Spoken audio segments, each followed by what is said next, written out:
स्वाध्याय इयत्ता 6वी विषय भूगोल पाठ 3 पृथ्वीगोल नकाशा तुलना व क्षेत्रभेट।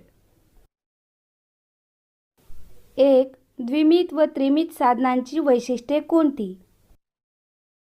द्विमित व त्रिमित साधनांची वैशिष्ट्ये पुढील प्रमाणे.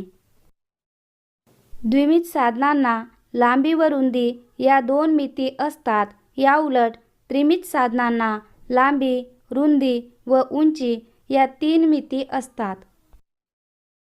द्विमित साधनांची लांबी व रुंदी मिळून क्षेत्रफळ तयार होते.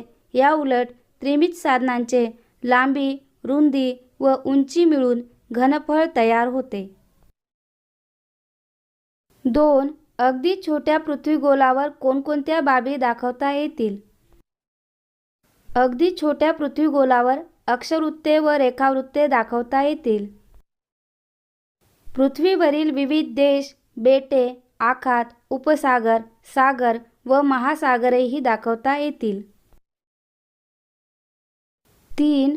पृथ्वीवर होणारे दिवस व रात्र संकल्पना कोणत्या साधनाने समजून घेणे सोपे जाईल?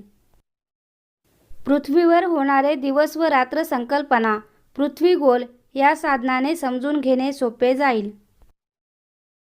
4. तुमचे गाव किंवा शहर दाखवण्यासाठी कोणते साधन उपयोगी पडेल? आमचे गाव किंवा शहर दाखवण्यासाठी नकाशा हे साधन उपयोगी पडेल. 5. एका ठिकाणाहून दुसऱ्या ठिकाणी सहज नेता येईल असे साधन कोणते?